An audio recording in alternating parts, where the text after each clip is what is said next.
दोस्तों, एक बार गौतम बुद्ध के पास एक स्त्री अपने बच्चे को लेकर रोती हुई आती है और उनसे कहती है, प्रभु, मैं आपके पास बड़ी आशा लेकर आई हूँ। मैं जानती हूँ कि आपके लिए सब कुछ संभव है और आप परम ज्ञानी हैं। इसलिए कृपया मेरे मृत बच्चे को जीवित कर दीजिए।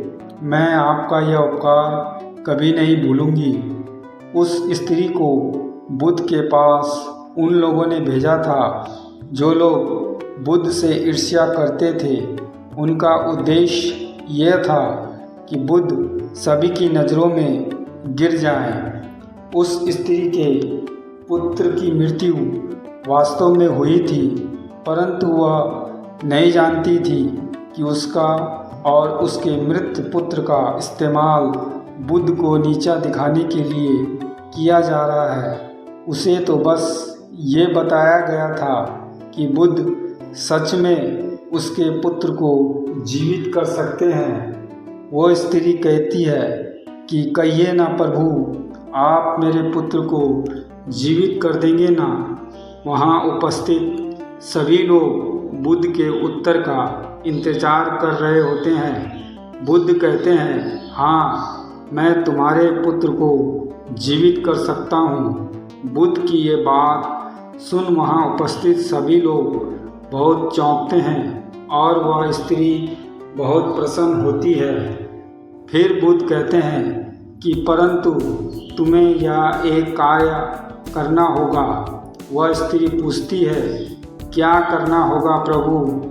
बुद्ध कहते हैं कि तुम्हें एक मुट्ठी सरसों के दाने लाने होंगे।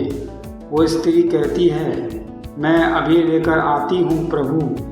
बुद्ध कहते हैं, परंतु ध्यान रहे कि दाने ऐसे घर से लाने हैं जिस घर में कभी किसी की भी मृत्यु ना हुई हो।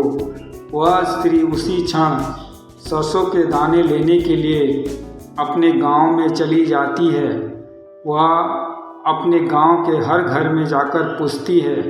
उसे सरसों के दाने तो हर घर में मिलते हैं, परंतु उसे ऐसा कोई घर नहीं मिलता जिसमें आज तक कभी की मृत्यु ना हुई हो।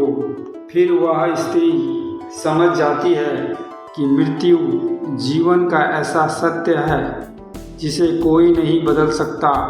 वह स्त्री बुद्ध के पास जाती है और कहती है, मैं इस बात को कहीं ना कहीं जानती तो थी, परंतु स्वीकारना नहीं चाहती थी। आपने बिना कुछ कहे ही मुझे इस सत्य से अवगत करा दिया। बुद्ध कहते हैं, जो जन्मा है उसकी मृत्यु निश्चित है और यही प्रकृति का नियम है।